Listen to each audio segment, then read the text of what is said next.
There's nothing like a story. I want you to hear this story because every story is a miracle in the making. Every person you meet. So listen to this.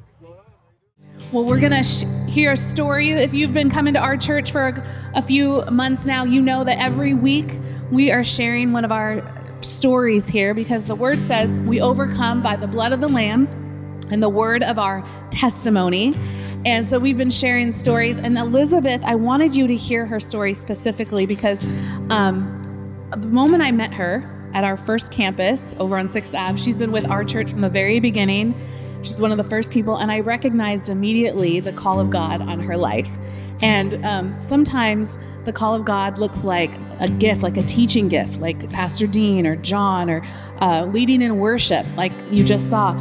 Sometimes you have the call of God in your life as a prayer warrior, as someone that's called out to reach others. And Elizabeth, I don't know if you know this, but on Thursday, she's here with a group leading prayer warriors, intercessory prayer, that begin praying for each one of you on Thursday before you even get here on Sunday. If you fill out one of those prayer cards on the weekend, she is a part of the team that prays over every prayer request that we get in on the prayer card or online. And aren't you grateful for people that take time out of their week to come and pray for you, pray for me?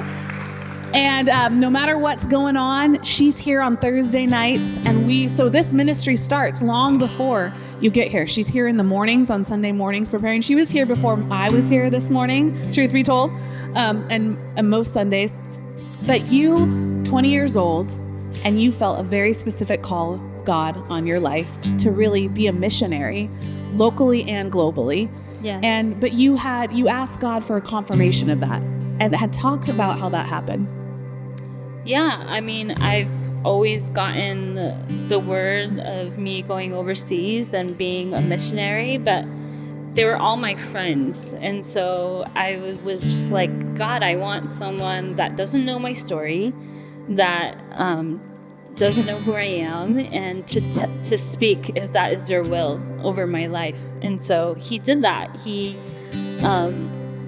I was at a Bible study, a Bible college at the time, and I was visiting a local church nearby, and I was just in the back, just minding my own business. And this guy comes up to me and says, he introduces himself and says, "You are meant to go overseas and share the gospel." And you felt that resonated with you as a confirmation, because sometimes we get ideas in our head and we think we hear God, and we're like, is that us? Is that God? Am I hungry? Is that just like my will, or is it your will? But sometimes you have to ask God for that outside confirmation, right? And I'm so grateful that he sent someone. So at 20 years old, you commit to God. You say, yes, I'm going to go wherever you call me to go.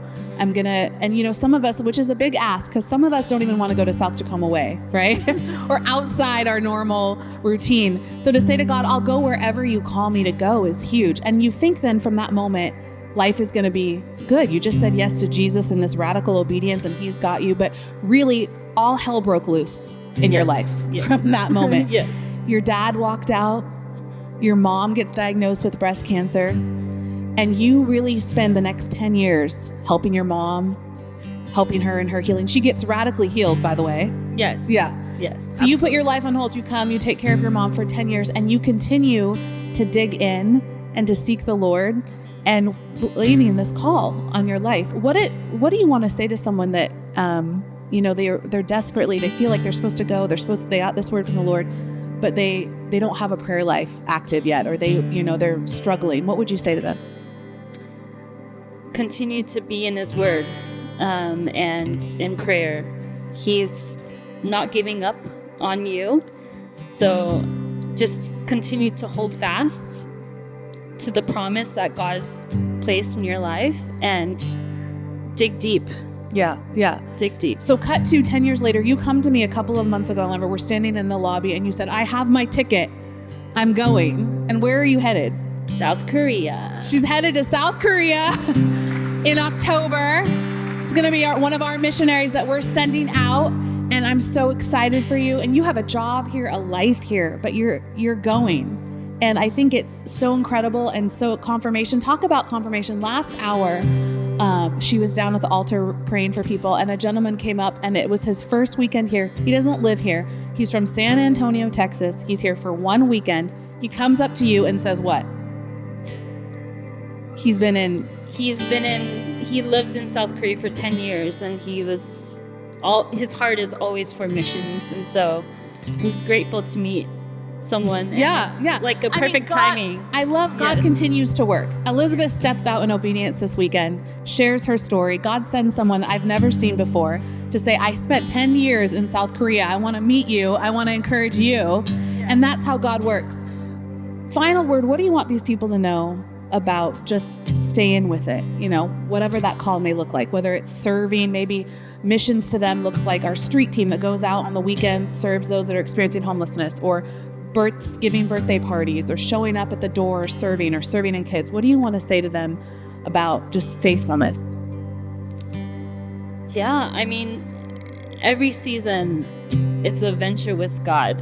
Yeah. And don't be afraid to step out into what he's calling you into. It's a adventure, and it's a journey, and he's always rooting for you and cheering for you to just bring Jesus to people. Yeah. So well, we are so proud of you. Are you grateful for her that she's going? Would you stand with me and thank you, Elizabeth? Stand on your feet, and we're gonna meet other friends. This is our 2-minute social. We give you an opportunity to walk around and say hello to a friend. Elizabeth is gonna be down front here. I would invite you to encourage her, congratulate her on her next adventure that she's going on. 2 minutes, ready, set, go. Thank you again for watching. I hope it meant something to you. If it did, don't let it stop right now. Hit that share thing and give it to somebody that you know needs a little encouragement just like you did, okay? And thank you to everybody who gives. If you want to be a giver here, we'd love to take this message to other people around the world, because these stories, these messages really do change lives. Thank you again. Come see us sometime.